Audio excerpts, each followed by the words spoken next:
오늘 하나님의 말씀은 요한복음 6장을 찾겠습니다. 요한복음 6장입니다. 지난 시간에 요한복음 6장 1절부터 14절까지 봤죠. 오늘은 요한복음 6장 15절부터 27절까지를 보겠습니다. 다 찾으셨으면은 15절부터 제가 읽겠습니다. 그러므로 예수께서는 그들이 와서 자기를 억지로 데려다가 왕으로 세울 줄 아시고 혼자서 다시 산으로 가시니라. 저녁 때가 되어 제자들이 바다로 내려가서 배를 타고 카퍼나움을 향하여 바다를 건너가는데 날이 이미 어두워졌으나 예수께서는 아직 그들에게로 오시지 아니하더라. 바다에 강풍이 불므로 파도가 일더라. 그때 그들이 노를 저어 25 내지 30 스타디온쯤 갔을 때 예수께서 바다 위로 걸어서 배로 다가오시는 것을 보고 두려워하더라. 그러나 주께서 말씀하시기를 나니 두려워 말라고 하시더라. 그때 그들이 주를 기꺼이 배 안으로 영접하니 배가 곧 그들이 가려던 땅에 닿았더라. 그 다음 날 바다 건너편에 서 있던 무리가 제자들이 탔던 배 한 척 외에는 다른 배가 없었던 것과 또 예수께서 제자들과 함께 그 배로 가시지 않고 제자들만 떠난 것을 보았는데 그럼에도 불구하고 다른 배들이 티베리아로부터 주께서 감사드린 후 그들이 빵을 먹었던 곳으로 가까이 온지라. 그러므로 무리가 예수나 제자들이 그곳에 없는 것을 보고 그들도 배를 타고 예수를 찾으러 카퍼나움으로 갔더라.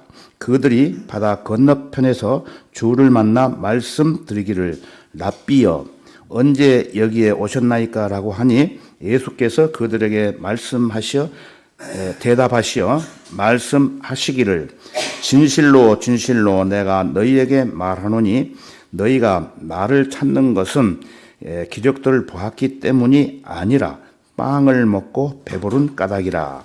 썩는 음식을 위하여 일하지 말고 영생에 이르는 음식을 위하여 일하라. 인자가 너희에게 그것을 주리니 이는 아버지 하나님께서 그를 인치셨기 때문이라고 하시더라. 네, 다 같이 기도드리겠습니다. 자비로우시고 사랑과 은혜가 풍성하신 주 하나님 아버지께 감사와 찬송과 영광을 모두 돌립니다. 수많은 사람들 가운데 저희들을 갈보리 십자가의 보혈로 하나님의 귀한 자녀로 삼아주시고 그 귀한 자녀들이 이 시간에 영과 진리로 예배드릴 수 있도록 인도해 주심을 더욱 감사드립니다. 또한 인간 역사를 계획하시고 그 계획에 따라 마지막 때를 작정하신 주 하나님 아버지, 우리의 시간들이 언제까지 이어질지 모르지만 주님 다시 오시는 그날까지 주님의 몸된 교회를 통해 우리에게 주시는 은혜와 진리의 말씀을 지속적으로 공급받고 하나님의 선하시고 기뻐하시고 온전하신 뜻이 무엇인지 잘 깨닫게 해주시고 그 뜻에 따라 신앙생활을 영위할 수 있도록 주 성령님께서 도와주시옵소서. 이 모든 간구를 주 예수 그리스도의 이름으로 기도드렸습니다. 아멘. 오늘은 바다 위로 걸어가신 예수님의 기적이란 제목으로 말씀을 드리겠습니다. 여러분들은 제주에 사시니까 바다에 물이 있는 그 예수님께서 걸어가신 그 일에 대해서 아마 생각을 많이 해 보시리라고 봅니다. 그래서 여러분 제가 하나 설교하기 전에 하나 묻겠습니다. 바다에 한번 여러분 걸어가 보셨습니까? 예? 예. 바다에는 걸어갔지요. 물 위로는 안 걸어갔지만. 바다 위로. 바다 위로. 예, 여기 본문에 바다 위로 걸어가신 예수님. 예, 이렇게 나옵니다. 예, 바다 위로 걸어가신 예수님의 기적. 예, 이렇게 상당히 깊은 뜻이 있습니다. 예, 읽어가면서 제가 설명을 드리겠습니다. 자, 15절을 다시 보겠습니다. 15절. 그러므로 예수께서는 그들이 와서 자기를 억지로 데려다가 왕으로 세울 줄 아시고 혼자서 다시 산으로 가시니라. 예. 지난 주일에 우리는 예수 그리스도께서 보리빵 5 덩어리와 물고기 2마리로 몇 명을 먹이셨죠? 예, 5천 명을 먹이시고 12광주리가 남은 4번째 기적을 살펴봤죠. 예, 그 기적을 봤던 수많은 사람들이 예수님을 찾아서 억지로 왕을 세우려고 하는 무리들을 피해서 예수님께서 혼자서 산으로 가셨던 것입니다. 예, 이 세상 인심이란 원래 이런 것이죠. 예, 세상 사람들은 자기들에게 먹을 것을 해결해 주는 사람을 왕으로 세우려고 하죠. 예, 그에 따라 서로가 대통령이 되려고 온갖 수단과 방법을 가리지 않고 선거 전쟁을 치르는 사건을 여러분들 다 보셨죠. 예, 그렇지만 주님께서는 그 사람들이 요청한 왕의 자리를 거절하시고 혼자서 산으로 가셨던 것입니다.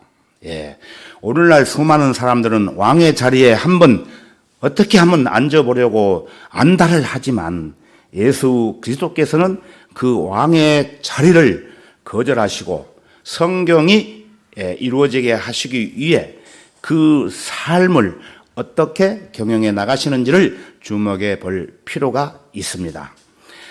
주님께서는 그 모든 일을 성령이 이루어지게 하는데 초점을 맞추어 진행을 하십니다. 심지어 예수님께서 자신을 십자가에 매달기 위해 체포하러 온 관원들 앞에 놓고도 오직 성령이 이루어지도록 하는 일만을 생각을 하셨던 것입니다. 그래서 마태복음 26장 53절 이하에 보면은 여러분이 잘 아시죠? 너는 내가 지금이라도 내 아버지께 간구하여 나에게 12군단이 넘는 천사들을 보내달라고 할 수 없는 줄로 생각하느냐? 예. 그러나 그렇게 하면 이같이 되리라고 한 성경을 어떻게 이룰 수 있겠느냐라고 말씀을 하셨는데 이 모든 일들이 된 것은 선지자들의 성경이 이루어지게 하려 함이라고 하신 것을 말씀하시는 것입니다. 이처럼 성경이 이루어지게 하려면 예수님께서는 거부당하시고 고난받고 죽으셔야만 했던 것입니다. 그러나 사람들의 강력한 요구대로 지금 이스라엘의 왕으로 등극하신다면은 어떻게 됐습니까? 성경은 이루어지지 못하는 것입니다. 예수님의 이러한 삶의 지침은 우리들에게 아주 중대한 교훈을 주고 있습니다. 그것은 이 지구상에서 아무리 좋은 정책과 운동이 벌어진다 해도 그 어떤 일들을 아무리 강력하게 추진한다고 해도 하나님께서 도와주시지 않거나 가로막으시면은 좌절될 수밖에 없습니다. 아무리 그럴싸한 사업이라도 성경이 지향하는 것과 길을 달리할 때 그것은 애 없이 사탄의 속임수라는 것을 여러분은 아셔야 됩니다. 인간이 아무리 발버둥 쳐도 하나님의 예정된 계획을 거스릴 수는 절대로 없어요. 예, 그럴 만큼 위대한 능력이 인간에게는 없기 때문입니다. 이 지구는 멸망하고 예수 그리스도께서 다시 오셔서 재편하시지 않으면은 안 되도록 예정되어 있습니다. 그래서 베드로후서 3장 7절에서 다음과 같이 말씀을 하십니다. 그러나 현재 있는 하늘들과 땅은 그 동일한 말씀으로 보존되어 있으되 경건치 아니한 자들의 심판과 멸망의 날에 불사르려고 간주되어진 것이라고 간수되어진 것이라고 하셨은 것입니다. 이것이 성경이 말하는 지구의 운명입니다. 운명. 예, 그런데도 이 세상에는 예수 그리스도의 다시 오심이 없이 인간의 힘으로만 향상되고 개선되어 더욱 살기 좋은 곳으로 발전시켜 나가려고 획책하는 어리석은 무리들로 가득 차 있는 것입니다. 예, 모든 진화론자들이나 또 로마 카톨릭이 그렇고 얼빠진 개신교들이 그러하며 모든 이단 종파들이 그렇고 또 교육지상주의자들이 또한 그렇습니다. 예, 사탄의 앞잡이가 되어서 뉴에이지 운동을 일으키고 있는 자들은 말할 것도 없고 기만으로 가득 찬 정치인들이 그러하며 또 돈에 눈이 먼 경제적 거부들이 그렇습니다. 거듭난 그리스도인들은 이런 자들의 속임수와 헛된 꿈에 휘말려 들지 않도록 단단히 정신을 차리고 있지 않으면 안 되는 것입니다. 그렇지 않으면 예수님께서 오실 때 수치를 당하게 되는 것이에요. 그러므로 그리스도인들은 이 세상에서 육신적인 그 어떤 소망도 가질 수 없는 사람들이에요. 그리스도인들의 참으로 유일한 소망은 그리스도의 공중 재림, 바로 이것뿐밖에 없습니다. 자, 16절에서 18절을 보시겠습니다. 저녁 때가 되어 제자들이 바다로 내려가서 배를 타고 카퍼나움을 향하여 바다를 건너가는데 날이 이미 어두워졌으나 예수께서는 아직 그들에게로 오시지 아니하더라. 바다에 강풍이 불므로 파도가 일더라. 날이 어두워졌어요. 어두워졌지만 제자들은 이미 배를 타고 바다를 건너고 있었으나 예수님께서는 지금 그들과 함께 계시지 않습니다. 더군다나 바다에는 태풍으로 인해 강풍이 불고 있는데 주님께서는 아직 소식이 없으셔요. 여러분은 이 말씀을 읽으면서 무슨 생각이 떠오릅니까? 지금 여러분의 처지가 바로 그런 것 같은 느낌이 들지 않으십니까? 이처럼 배는 강풍으로 인해 곧 침몰 상태에 있는 것처럼 우리 또한 이 어두운 세상 밤바다를 건너고 있는 것입니다. 그러나 우리가 그토록 고대하고 있는 주님께서는 아직 오시지 않으시기 때문에 불안하기가 짝이 없습니다. 그렇지만 주 성령께서 우리 안에 들어와 거하시기 때문에 우리는 이 어둡고 캄캄한 바닷길, 즉 세상을 항해할 수 있겠지만 그래도 주변이 워낙 어두워서 불안하고 초조할 수밖에 없습니다. 캄캄한 밤중에 강풍 속에서 높은 파도를 거스리며 항해한다는 것이 얼마나 무서운 것인지 여러분 경험해 보셨습니까? 배를 타고 가시다 보면은 그런 경험을 하셨을 것입니다. 저도 이런 경험을 해 봤습니다. 지금으로부터 약 18년 전 일입니다. 그때 있었던 것을 잠깐 한번 말씀을 드리고 넘어가겠습니다. 그때 그 한 18년 전, 20년 됐을 거예요. 다니던 교회에서 제주도에 300만 평이나 되는 땅을 사가지고 성도들을 위해서 쓰겠다고 했었는데 어떤 잘못된 지도자의 생각에 의해서 운영을 잘못해가지고 그것이 경매가 나와가지고 경매에 낙찰이 돼버렸어요. 그래서 그것이 너무 아까워가지고 우리가 그 땅을 다시 찾자 해가지고 모금 운동을 했습니다.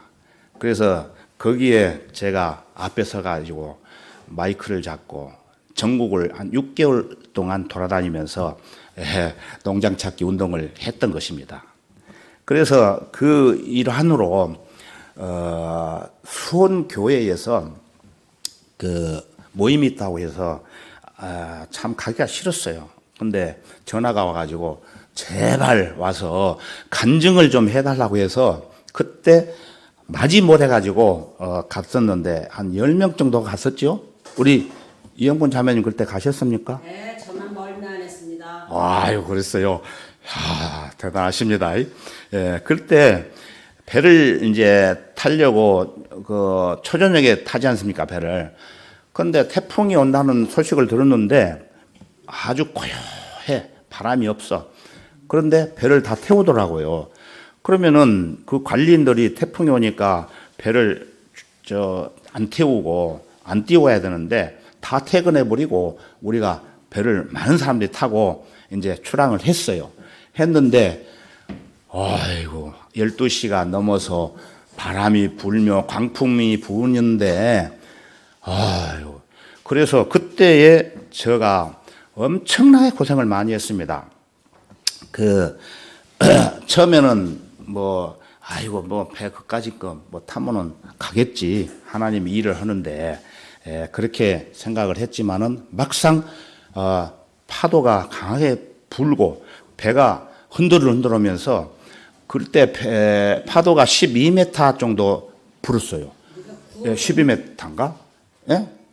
9m인가? 12m. 그래서 이 배가 이 바다를 가는데 바람이 부니까 이렇게 평행선으로 가야 되는데 평행선으로 가지 못하고 푹 일어나가지고 바람이 탁 때리고, 야, 그런 배를 한번 타고 가는데 모든 사람이 그냥 아이고 나 죽겠네 하면서 그냥 들어놓는데 우리 이영문 자매님은 그때 안 들어놓았다고 그러네. 기억이 안 나는데 진짜입니까? 네, 나만 멀면 안 했습니다. 그래가지고 어떤 형제는 아이고 이까진 거 멀미 그래가지고는 자기는 아이고 바다 구경 가겠다 해가지고 선장실로 막 올라가더라고 어떤 형제가.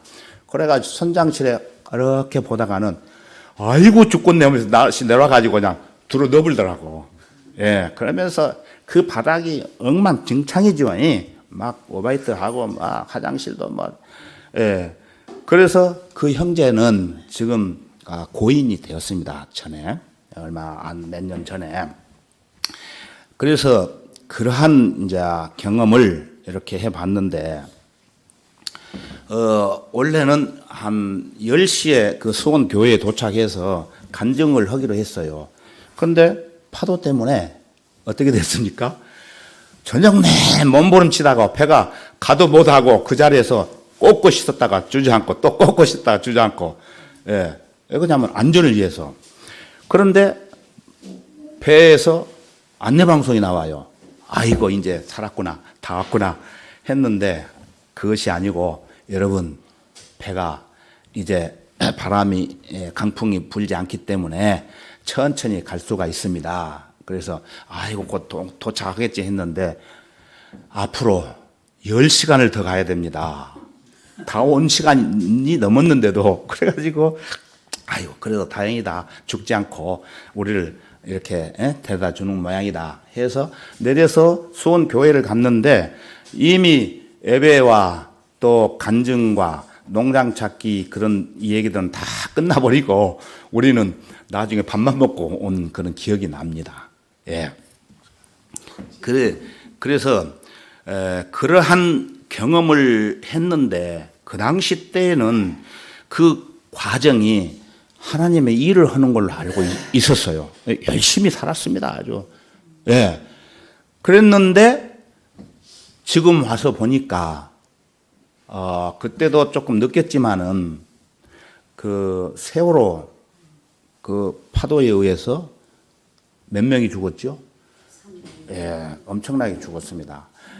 그런 사건이 이제 있었는데, 저는 그 당시 때까지만 해도 그 전에 다녔던 교회를 다니고 있었는데, 이건 안 되겠다 해서 나와가지고, 한글 킹제임스 성경으로 신학 공부를 하면서 왜 잘못되었는지를 알게 되는 시간을 갖게 되었습니다. 그래서 그 시간 관계상 그러한 얘기들은 다음에 말씀드리겠지만 하나님의 일이 무엇인지 알지 못했던 것이에요, 그때는. 그러나 다음 시간에 그러한 일들을 곁들여서 말씀을 드리려고 합니다. 그렇지만 그때 복음 운동을 하기 위해 같이 동행했던 성도들이 약 10여 명 정도가 배 안에서 있었는데 배멀미로 인해서 심한 고통을 당하고 있는 것을 누가 아시겠습니까? 예? 하나님이 아시죠. 예. 하나님께서, 주님께서 그 강한 태풍을 멈추게 하시고 우리를 목적지까지 안전하게 인도해 주심으로 그때 죽지 않고 지금까지 이렇게 살아서 이 자리에 서 있습니다. 그래서 하나님 앞에 감사를 드립니다. 예. 그래서 찬송가에도 그런 찬송가 있죠. 지금까지 지내온 것 주의 크신 은혜라. 그 찬송가를 많이 불러봤습니다. 네. 자, 그러면은 우리 다 같이 마태복음 8장 23절로 가보겠습니다. 마태복음 8장 23절 본문 말씀과 동일한 말씀이 마태복음에도 기록이 되어 있습니다. 8장 23절부터 마태복음 8장 23절부터 27절까지 보겠습니다. 또 주께서 배에 오르시니 제자들이 주를 따르더라. 이때는 이제 상황이 조금 다르지만은 24절 그런데 보라 바다에 큰 폭풍우가 일어나 그 배가 파도에 덮였으나 우리는 이걸 실감을 했습니다. 그때 주께서는 주무시고 계신지라 제자들이 그에게 다가와서 깨우며 말씀드리기를 주여 우리를 구하여 주소서 우리가 죽게 되었나이다 라고 하니 주께서 그들에게 말씀하시기를 오 너희 믿음이 적은 자들아 어찌하여 두려워하느냐 하시고 일어나서 바람과 바다를 꾸짖으시니 아주 조용해지더라.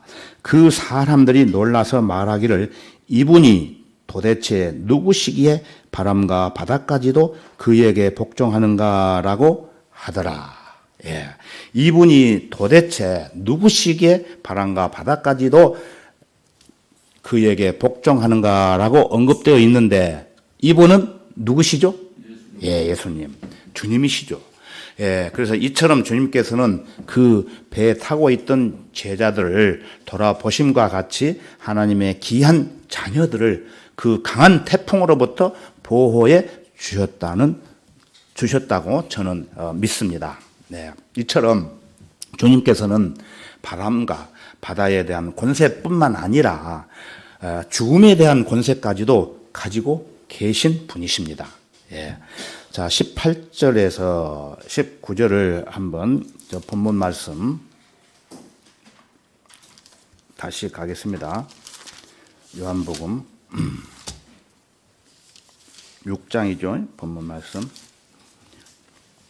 18절에서 19절을 다시 보겠습니다. 바다에 강풍이 불무로 파도가 일더라. 그때 그들이 노를 저어 25 내지 30 스타디움쯤 갔을 때 예수께서 바다 위로 걸어서 배로 다가오시는 것을 보고 두려워하더라. 예. 이미 제자들이 탄 배가 바다를 건너가고 있는 중에 주님께서 그들을 뒤따라 오시려면은 어떻게 해야 되겠습니까? 다른 배를 타야 되겠죠.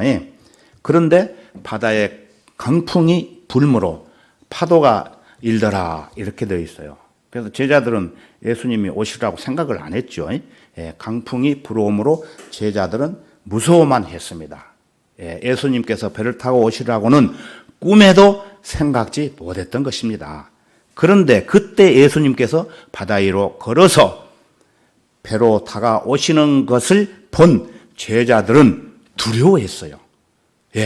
이 말씀이 여기 요한복음, 마태복음에만 기록된 것이 아니고 마가복음, 마가복음에도 기록이 되어 있습니다.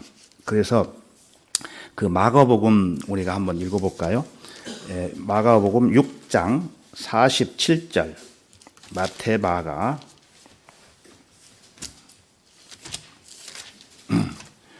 마가복음 6장 47절로 가겠습니다.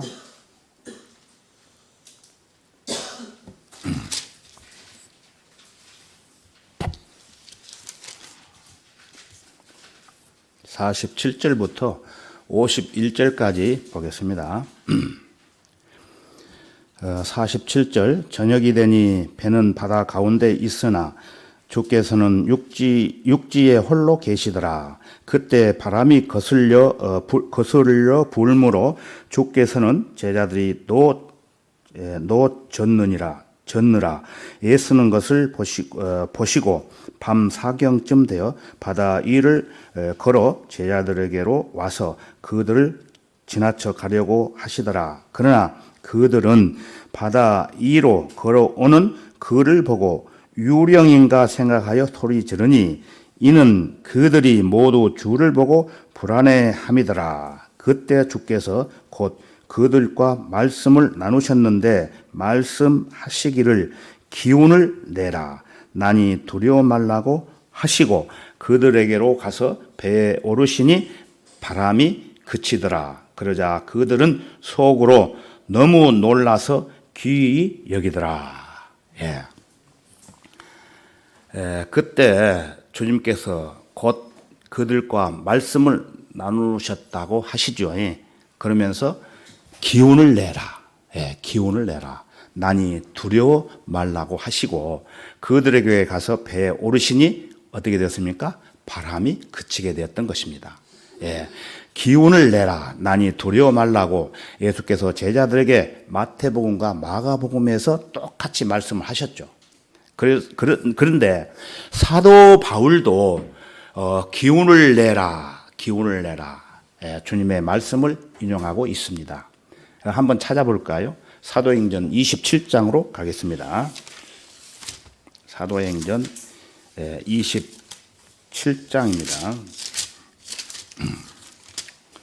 20절, 27장 20절, 20절부터 26절까지 보겠습니다.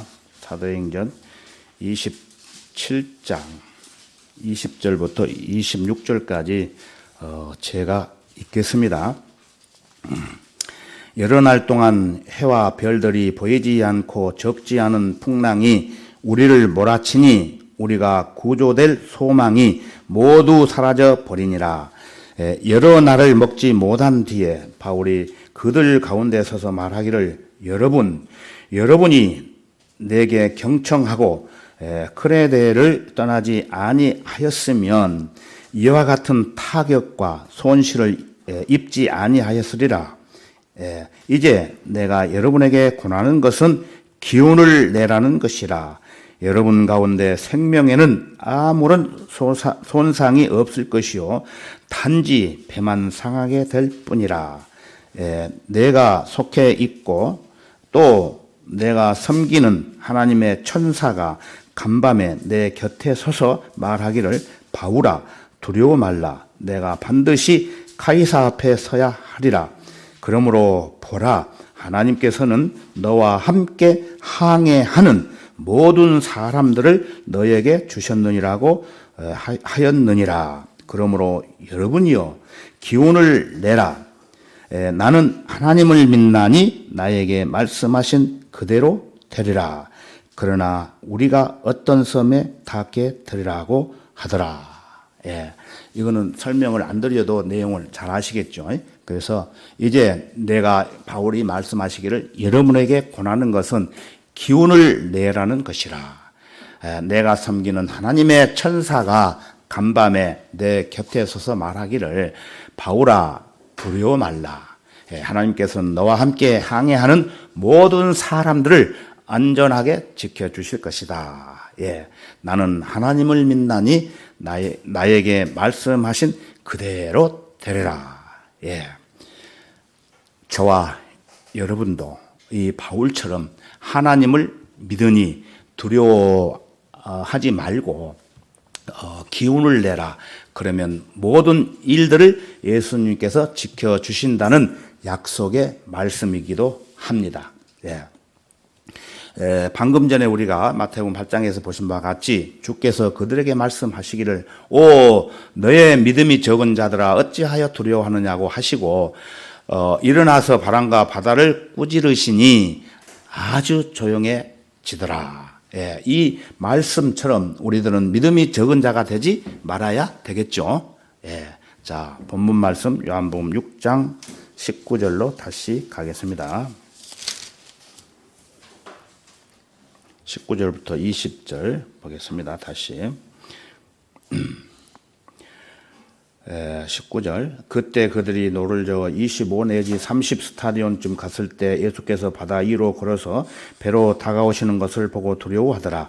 그러나 주께서 말씀하시기를 나니 두려워 말라고 하시더라. 예. 여기서도 나니 두려워 말라고 말씀하시죠. 예. 그런데 19절에서 제자들은 예수님께서 다가오시는 것을 보자 기뻐하지 않고 어떻게 했습니까? 두려워했죠. 예, 얼마나 우스운 그 일입니까? 예수님 보고 두려워했다는 것은 그토록 기다렸던 주님께서 지금 바다 위를 저벅저벅 걸어오고 계시는데 반가워하기는커녕 오히려 바다 위로 걸어오시는 예수님을 앞에서 보신 바와 같이 유령이다 하고 무서워서 비명을 질렀던 것입니다. 그렇지만 20절을 보시면은 20절을 다시 보시면은 그러나 주께서 말씀하시기를 나니 두려워 말라고 하시더라. 이렇게 말씀을 하셨습니다. 여러분도 제자들처럼 주님께서 다가오시는 것을 보고도 두려워하시겠습니까? 아니지요.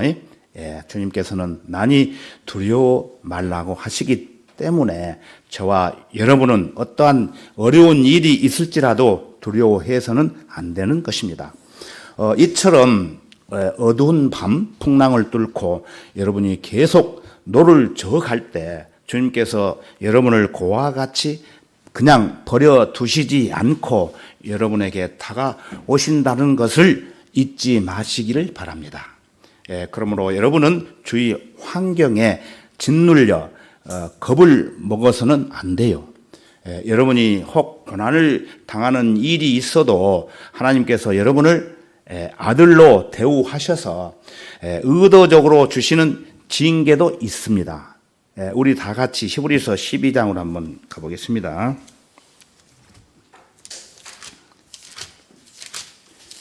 히브리서 12장 3절에서 8절까지 한번 보겠습니다.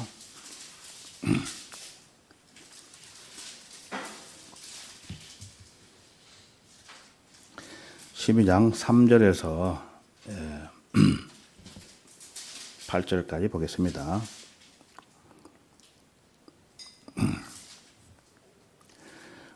너희가 마음이 지쳐 낙심치 않기 위하여 자기에게 전려진 죄인들의 그와 같은 모순된 행동들을 견뎌내신 그를 깊이 생각하라. 너희가 죄와 맞서서 싸우되 아직 피를 흘리기까지 대항하지 않았으며 또 마치 자녀들에게 했던 것과 같이 너희에게 권면하신 말씀을 잊었으니 곧 내 아들아 주의 징계를 경시하지 말고 책망을 받을 때에 낙심하지 말라. 주께서 그의 사랑하시는 자를 징계하시고 그가 받으시는 아들마다 매질하시느니라고 하신 것이라. 너희가 징계를 견디어내면 하나님께서는 너희를 아들들로 대우하실 것이니 아버지가 징계하지 않는 아들이 어디 있느냐. 모든 사람들이 참여하는 징계를 너희가 받지 않는다면 너희는 사생하여 친아들이 아니니라. 예. 여러분들 아들 잘못되면은 어떻습니까? 해초리로 때리죠. 그거는 미워서 때립니까? 잘 되기 위해서 때리는 겁니다. 그런 말씀과 똑같습니다. 여러분이 그리스도인으로 거듭난 이후 고난 가운데 처해 있다면 그것은 필경 하나님께로부터 여러분을 단련하시는 징계라고 볼 수 있습니다. 그러므로 여러분은 결코 좌절해서는 안 됩니다. 그렇다고 해서 남이 어떤 잘못된 일을 보면서 저 형제 자매 징계받는다 그러면 또 안 돼요. 그것은 절대로 안 되는 것입니다. 그 형제 자매는 하나님과의 관계이기 때문에 내가 판단해서는 안 되겠죠.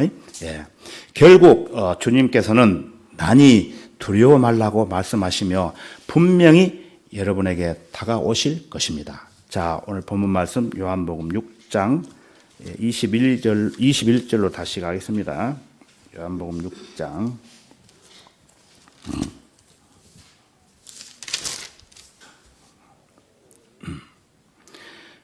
21절. 그때 그들이 주를 기꺼이 배 안으로 영접하니 배가 곧 그들이 가려던 땅에 닿았더라. 제자들이 주님을 기꺼이 배 안으로 영접한 것은 당연한 일처럼 보입니다. 그러나 여기서 우리가 주목해야 할 것은 주님께서는 여러분이 그분을 기꺼이 영접할 때까지 기다리신다는 거예요. 주님께서는 절대로 여러분에게 강요하시는 법이 없어요. 그분께서는 여러분이 그분을 기꺼이 영접할 때까지 그냥 기다리고 계십니다. 우리들이 마음으로부터 그분을 환영해 들으기를 주님께서는 바라보고 계시는 것입니다.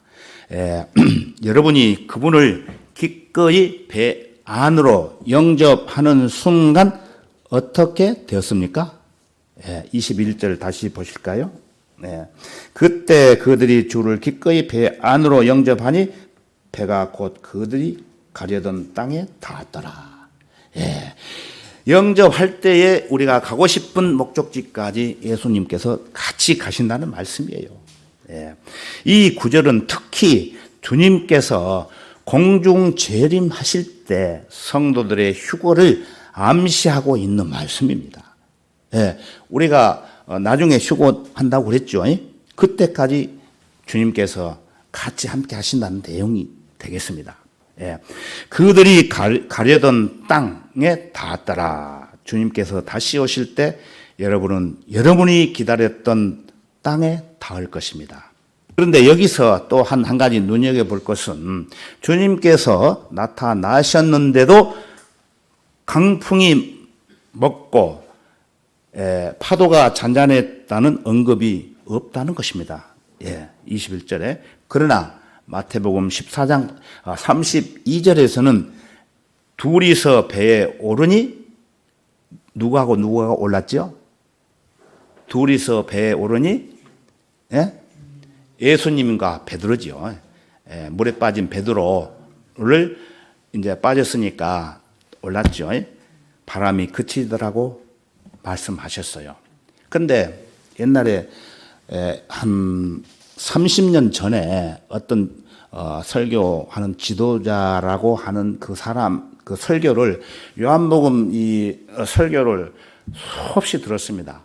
지금 기억나는 것은 베드로는 의심이 많아서 바다에 물에 빠져서 예수님이 이렇게 구해 주었지만은 자기는 물에 빠지지 않는다고 그래요. 그러면서 그때 서울에 있을 때입니다. 그러면서 바다가 아니고 한강에 여러분들 걸어 보셨습니까? 그러면서 다 이렇게 베드로처럼 의심이 많으면 빠집니다. 그러면서 자기는 안 빠진대. 그러면서 나중에 하는 말이 뭐냐면은 한강이 겨울에 얼었을 때에 얼음 위로 걸어갔을 때에 안 빠지고 걸어간다. 그런 얘기를 했던 적이 있어요. 그래서 그 많은 성도들이 그 말을 듣고 이 양반이야말로 그분이구나. 예수님이 물 위에 걸어갔다고 하시니까 아이고 이 아무개가 예수님으로 다시 오셨구나 하면서 그분이라는 파가 생겨버렸어요. 그래서 그 사람이 이야기하는 것마다 아이고 우리 예수님 막 그랬어요. 예, 실제 있었어요. 그분을 제가 한 25년을 그림자처럼 따라다녔기 때문에 잘 알아요. 제가 거짓말하면 하나님한테 벌 받죠. 왜 이런 얘기를 하냐면은 흉을 보기 위해서 한 게 아니고 이 요한복음의 맥을 모르기 때문에 그렇게 얘기를 하면서 자기를 과시하고 자기는 여러분들하고 틀리다고 그걸 내세우면서 원인 제공을 했던 거예요. 그러니까 별 파들이 막 다 있어요. 그래서 그 사람 말을 들으려고 아주 가까이 앞에 앉아 있는 사람 무슨 파인지 아십니까? 이야기가 나왔으니까 춤팀파. 예. 왜 그러냐면은 그 사람이 이렇게 말을 하면은 춤이 앞에 튀잖아요. 그러니까 그 몇 명, 한 10명 있어요. 이 사람들은 춤팀파다. 이랬던 거예요. 침. 이 침이, 옆에 있으면 침이 튀기죠. 오른한 놈이 조금 떨어졌는데, 얘기하는데, 할아버지 침이 나한테 튀겨요. 이런 얘기를 했을 때에, 이거 조심해야 되겠구나. 그랬는데, 이런 그 원인 제공을 해가지고, 그때, 굉장히 파가 많았어요. 그분이다는 파, 침팀파라든지, 양파라든지, 양파는, 여러분 양파 아십니까? 양파는 까도 아무것도 없잖아요. 한도 끝도 없어요. 그런 얘기 하자면은. 그래서, 이때 말씀하시는 요한복음은 예수님께서 바다 위, 물 위를 걸어오시는 것을 보고 베드로가 주여 나를 걷게 하소서 이랬을 때 그럼 오너라 했을 때 파도가 불고 바다가 불었을 때에 아이고 이거 빠지지 않나? 그런 생각에 바로 빠졌을 때 예수님이 건져주었지 않습니까? 그래서 우리는 이러한 진리의 말씀들을 잘 해석하고 드려야 되는 것입니다. 물 위로 걷다가 빠지게 된 베드로와 예수님께서 배에 오르시다 그제서야 바람이 그쳤다고 말씀하시는 것입니다. 주님께서 다시 오셔서 여러분을 공중으로 들려 올리실 때 순식간에 눈 깜짝할 순간에 이런 일이 일어나는 그 순간까지는 이 세상의 강풍과 파도가 험악할 것입니다. 성경은 오히려 마지막 날들에 아주 어려울 때가 오리라고 디모데 후서 3장 1절에서 언급하고 있습니다. 자, 요한복음 6장 22절부터 24절까지를 제가 보겠습니다. 22절부터 24절입니다. 그 다음 날 바다 건너편에 서 있던 무리가 제자들이 탔던 배 한 척 외에는 다른 배가 없었던 것과 또 예수께서 제자들과 함께 그 배로 가시지 않고 제자들만 떠난 것을 보았는데 그럼에도 불구하고 다른 배들이 티베라로부터 주께서 감사드린 후 그들이 빵을 먹었던 곳으로 가까이 온지라. 그러므로 무리가 예수나 제자들이 그곳에 없는 것을 보고 그들도 배를 타고 예수를 찾으러 가퍼나움으로 갔더라. 이게 아주 굉장히 중요한 말씀입니다. 이 무리들은 보리빵 5덩어리와 작은 물고기 2마리로 5,000명을 배불리 먹이고도 12광주리에 빵을 남기신 기적을 행하셨던 예수 그리스도를 봤지 않습니까? 그 그리스도를 왕으로 세우고자 했던 사람들이 그 다음날 아침 자신들의 계획을 실행에 옮기고자 다시 무리를 지어서 예수님을 찾아다녔던 거예요. 예, 빵 얻어 먹으려고, 배부르려고.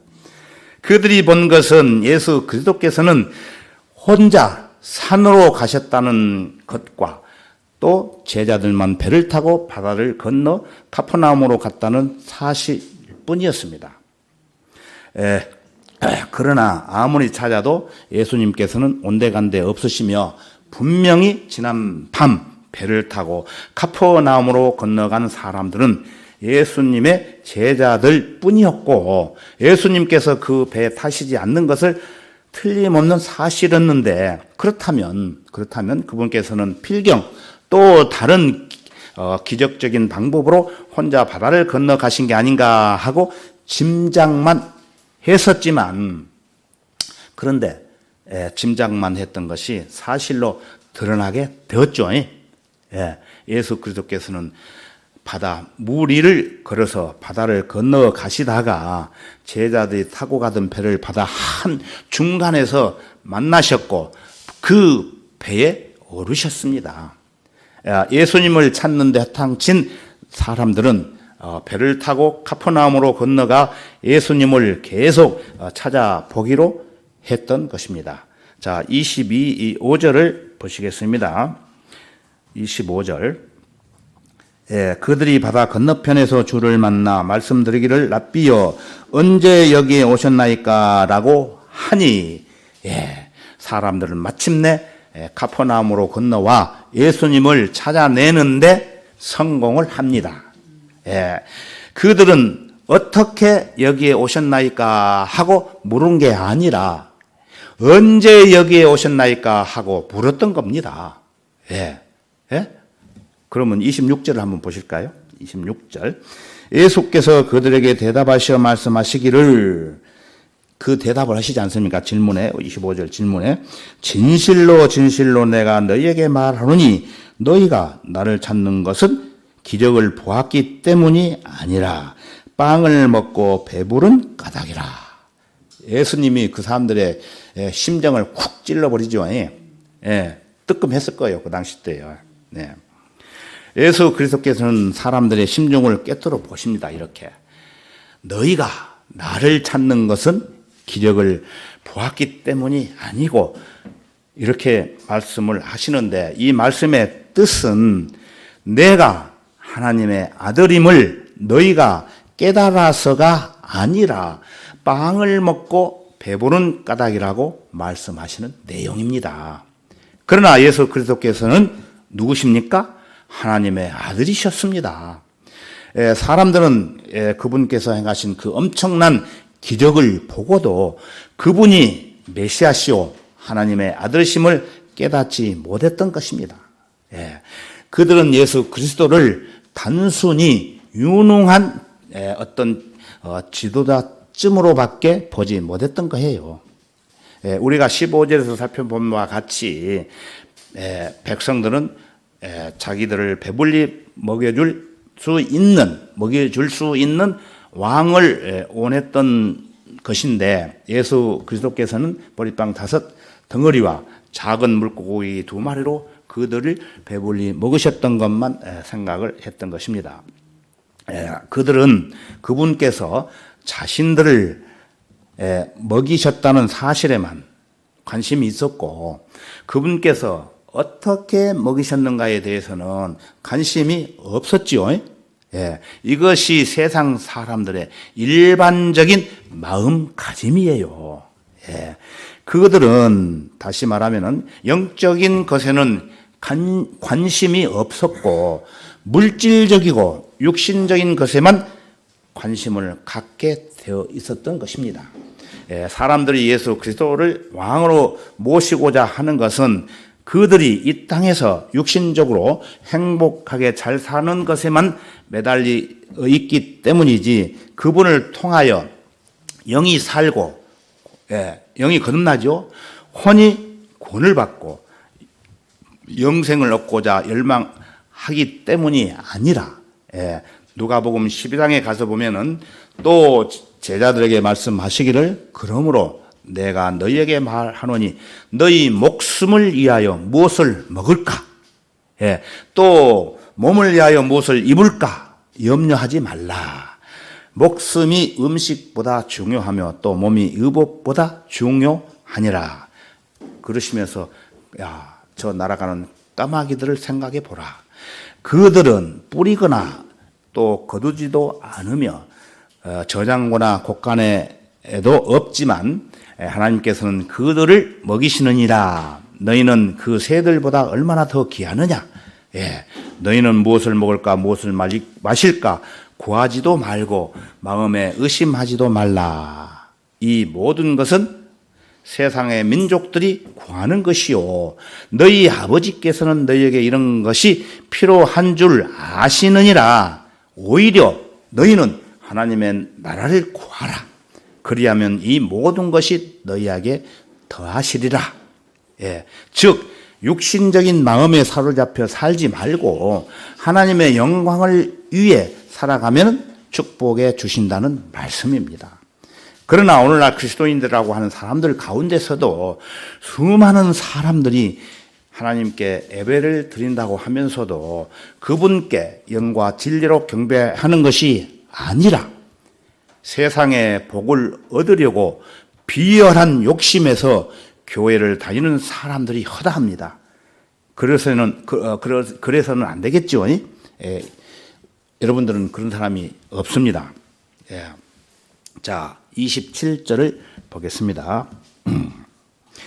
27절. 썩는 음식을 위하여 일하지 말고 영생에 이르는 음식을 위하여 일하라. 인자가 너에게 그것을 주리니 이는 아버지 하나님께서 그를 인치셨기 때문이라고 하시니라.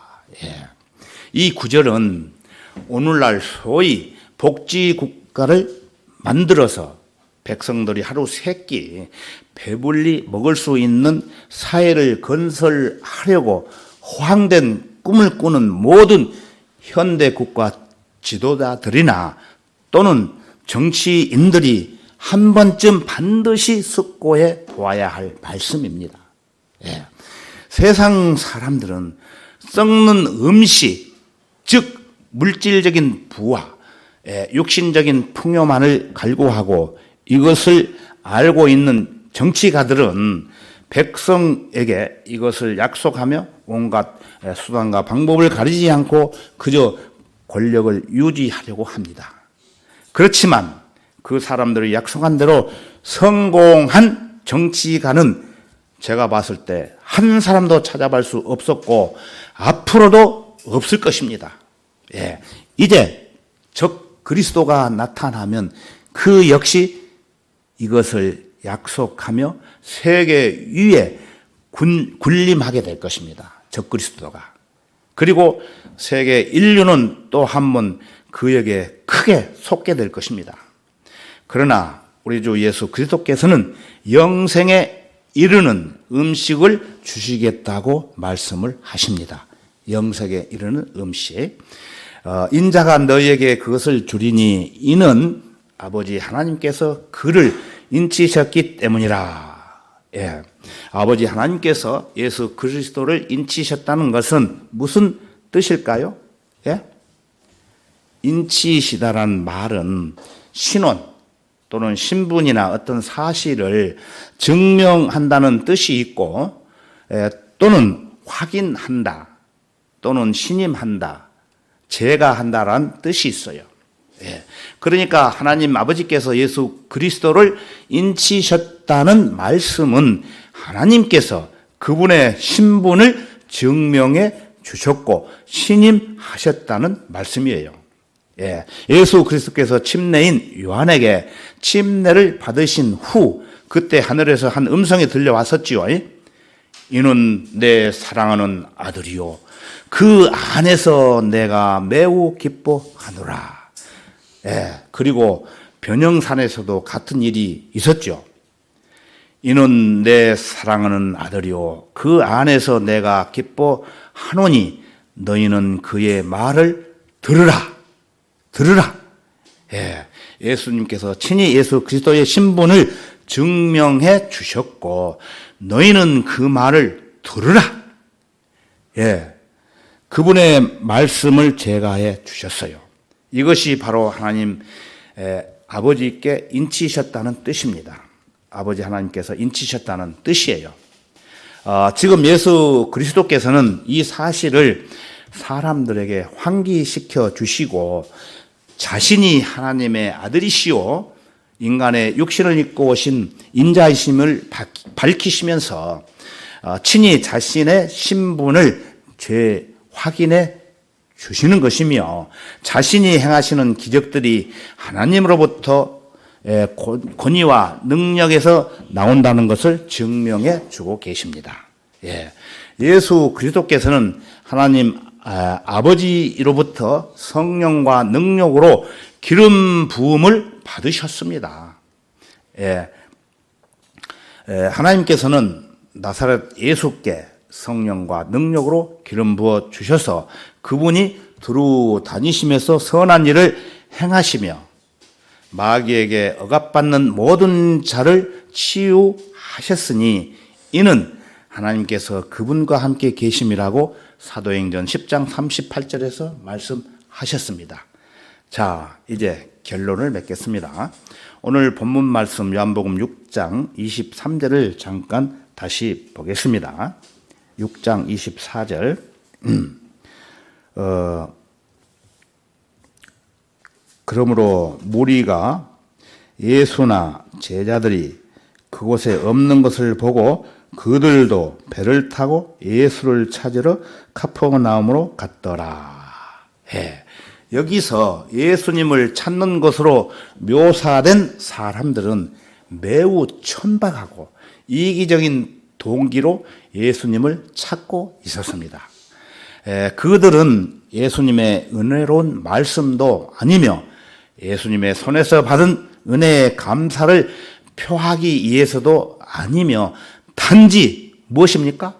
보리빵과 물고기를 받아 먹고 배부른 까닭이라고 여기서 이렇게 말씀을 하시는 것입니다. 우리는 그리스도인들은 그런 치사한 동기에서 벗어나야 합니다. 우리 그리스도인들은 세상적인 유익을 위해 종교를 직업으로 삼는 혐오스러운 생각을 멀리 해야 되겠죠. 경건을 이익의 방도로 삼으려는 비굴한 욕망을 가지고 예수 그리스도를 찾는 자들은 가장 천박한 위선자들 중에 위선자들입니다. 그들은 돈께 눈을 돌려 봅니다. 그 성경에 보면은 가론 유다처럼 그리고 멸망의 자식들처럼 그들은 배반의 대가로 그분을 팔 것입니다. 예수님이 은 몇 개 팔렸죠? 20개. 은 20개를 받을 수 있을 때 그분을 팔 것입니다. 그런 대가에는 그들의 영적인 문제는 물론이거니와 육신적인 면에서도 심판을 받습니다. 저는 이런 사람들을 8년 전에 교회에 다닐 때 몇 사람 봤습니다.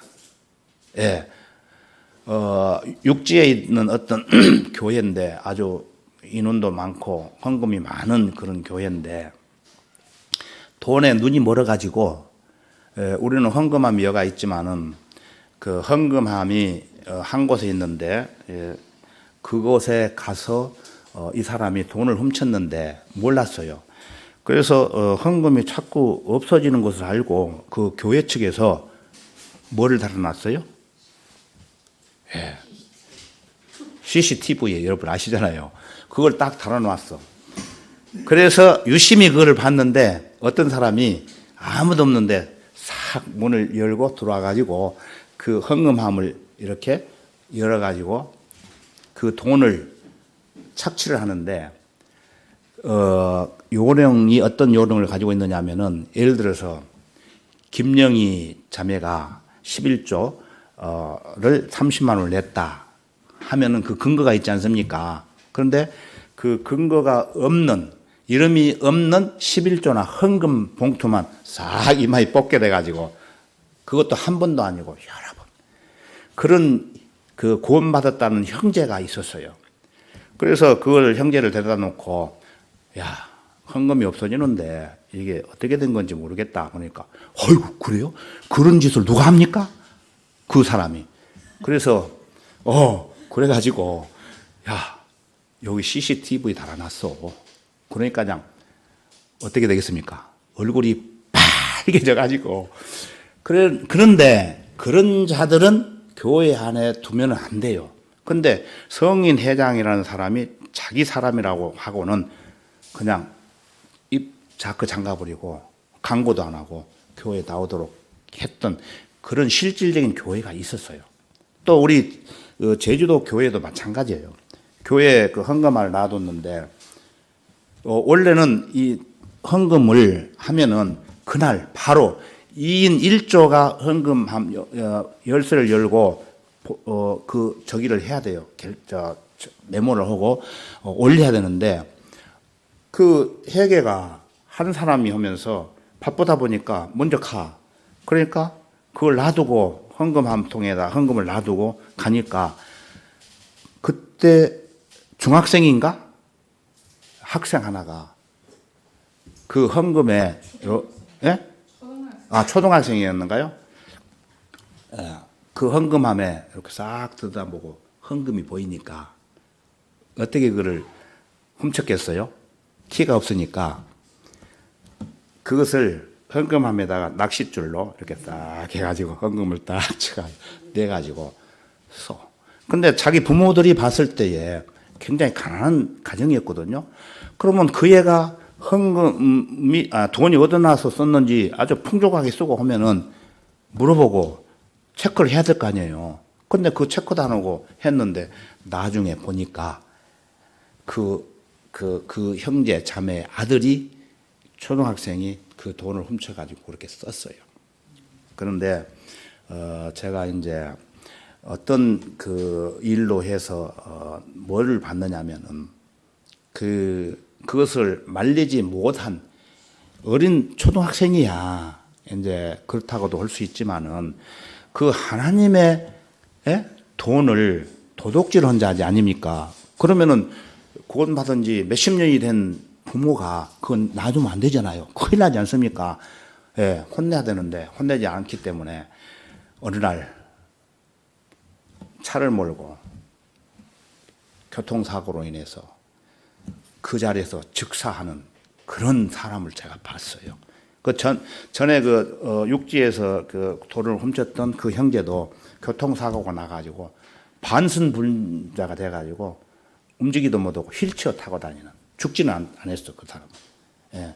그래서 그런 것들을 봤는데, 우리가 이런 것들을 제가 말씀해 드리냐면은, 하나님의 돈, 하나님의 돈이 아니고 우리가 선한 일을 쓰기 위해서 드렸던 그런 돈들을 바쳤던 그 돈들을 함부로 쓰면은 안 되고 또 그것을 도둑질해서 쓴다는 것은 있을 수 없는 것입니다. 그래서 말씀을 잠깐 드렸던 것입니다. 그래서 그 당시 때 이 많은 사람들이 예수님을 따라다니면서 진정으로 찾지 않고 가식적으로 종교 의식에서 안식을 찾는 것은 제 가운데 빵을 찾는 것과 같습니다. 예. 그래서 우리가 이렇게 말씀을 전해 드리는 것은 사실 이게 마태복음 강해부터 시작해야 되는데 요한복음 강해를 제가 말씀을 드리는데 내용들이 너무 중요하기 때문에 그 구절들의 뜻이 어떤 뜻이 있는가에 대해서 공부하는 차원에서 제가 말씀을 드려요. 그러나 요한복음 1장에서 또 21장까지 전부 공부하고 나서는 이 말씀에 대한 설교를 또 한 번 하려고 합니다. 예. 그래서 여러분들이 이 공부하는 과정에서 그 구절의 뜻이 무엇인가를 잘 알아야 돼요. 예. 저는 옛날에 저쪽 교회를 다니면서 이 요한복음 1장부터 21장까지 그 어떤 지도자가 설교했던 것을 수없이 많이 들었어요. 애오다시피. 그런데 여기 와서 공부를 하다 보니까 그때는 아무것도 모르고 그냥 들었던 것이 기억이 납니다. 그래서 하나씩 생각나는데 요한복음 강해 설교를 하면서 하나씩 말씀을 드리려고 합니다. 제가 아까도 말씀을 드렸지만은 흉을 보기 위한 것이 아닙니다. 그래서 제가 지금까지 살아온 간증을 제가 말씀을 드릴 테니까 그렇게 이해를 하시기 바랍니다. 그래서 가식적으로 종교 의식에서 안식을 찾는 사람들은 제 가운데서 빵을 찾는 것과 똑같습니다. 예. 복음의 명령이 무엇입니까? 예? 복음의 명령. 예. 그것은 기도하라는 것이 아니며 또 성경을 연구하라는 것도 아니며 또 설교를 들으라는 것도 아니며 물론 이 모든 것들은 당연한 의무이겠지만 오직 복음의 첫째 명령은 주 예수 그리스도를 믿으라. 예. 주 예수 그리스도를 믿으라. 그리하면 너와 내 집안이 구원을 받으리라고 분명히 말씀하고 계십니다. 그래서 우리가 자기 혼자만 구원받고 식구들이 구원을 안 받으면 또 생각을 또 해봐야 돼요. 그래서 첫째 명령은 주 예수 그리스도를 믿으라. 네가 믿으라. 그리하면 너와 내 집안이 구원을 받으리라. 이것은 약속이에요. 약속. 이 말씀의 약속에 의해서 우리는 살아가야 되는 것입니다. 그랬을 때에 하나님께서 축복을 해주시고 이 약속을 이루어 가시는 것이에요. 예. 현재 예수님을 찾는 죄인은 그 명령에 순종하지 않고 있어요. 이 명령에. 예. 그는 찾으려고 여기저기를 다니고 있었지만 믿기를 사양하고 있었던 것입니다. 예, 예수님을 믿기를 사양하고 있었던 것이죠. 예, 하나님을 믿지 아니하는 자는 어떻게 된다고 했습니까? 성경에 하나님을 거짓말쟁이로 만드나니 이는 하나님께서 그 아들에 관하여 주신 증거를 믿지 아니하기 때문이라고 분명하게 또 말씀하십니다. 이것은 죄 중에서 결코 작은 죄가 아닙니다. 왜냐하면은 믿지 않는 사람은 이미 정죄를 받은 것이라. 예. 이는 그 사람이 하나님의 독생자의 이름을 믿지 않았기 때문이라고 요한복음 3장에서 거듭 말씀하고 계십니다. 예. 여러분 중에 아직까지 예수 그리스도를 믿지 않으신 분들은 예수 그리스도를 영접하고 죄의 문제를 확실하게 해결해야 됩니다. 그러면은 그 죄의 질병으로부터 치유함을 받게 되는 것입니다. 만약에 내가 그 질병에 대한 치료약에 대해 들었다고 가정을 한번 해봅시다. 그리고 그 약만이 나를 확실히 치료할 수 있다고 가정을 한다면 어떤 일이 있어도 그 치료약을 구하러 찾으러 다녀야 되겠지요. 예? 틀립니까? 예. 그러나 내가 계속해서 그 치료약을 찾고 있거나 혹은 이 참되고 유일한 치료약을 찾고 있다고 말만 하고 있으면은 나는 여전히 어떻게 됩니까? 낫지 않고 아플 것이며 결국에는 죽게 되는 것입니다. 예.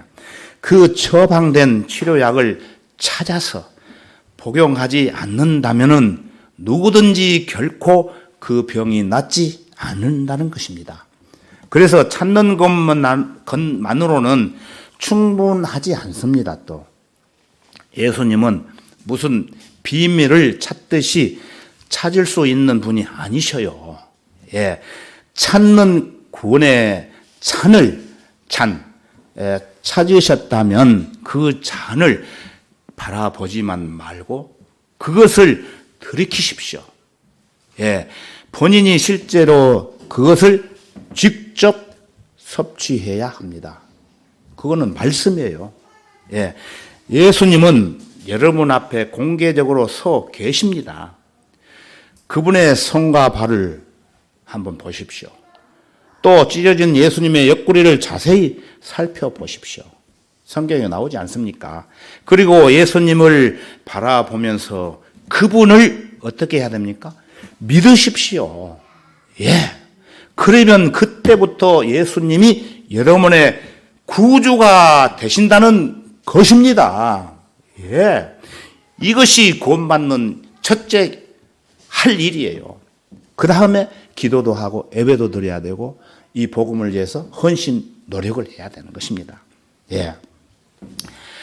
그리스도인이 이 험악한 세상 쇠파 속에서 구조될 하늘의 복된 산 소망을 간직하고 평안을 얻는다는 것은 또한 그리 쉬운 일은 아니겠죠.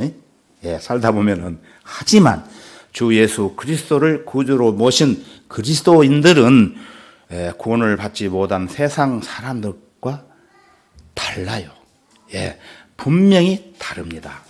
예, 바람과 바다의 큰 풍랑까지도 잠잠케 하신 주님은 우리의 구주이시기 때문에 우리는 두려워할 필요가 전혀 없습니다. 오늘 본문 말씀에 보셨죠?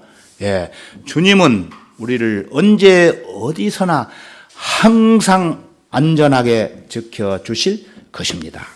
예, 이를 믿고 의심하지 않는 것, 이것이 바로 고난 가운데 있는 성도들의 온전한 믿음이 되는 것입니다.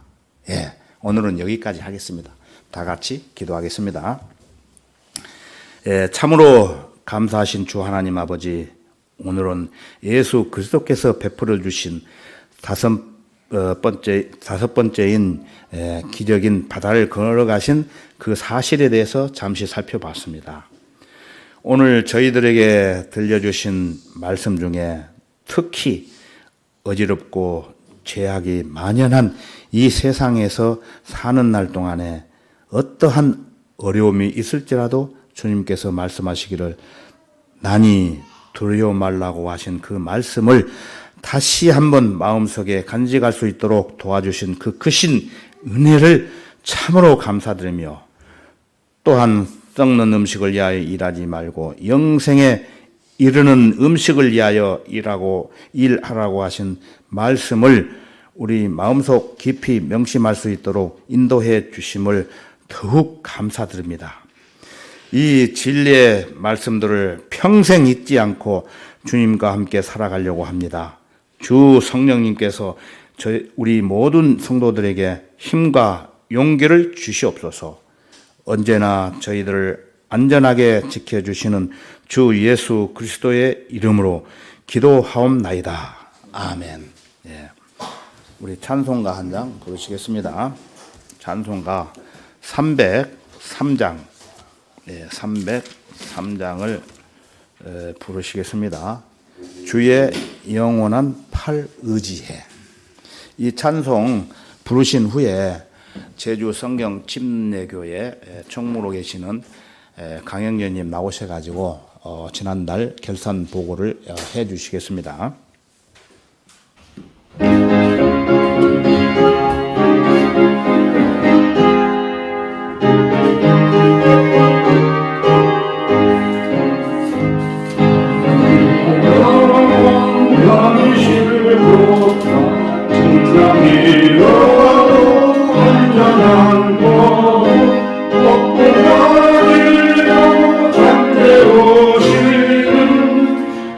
주의 영원한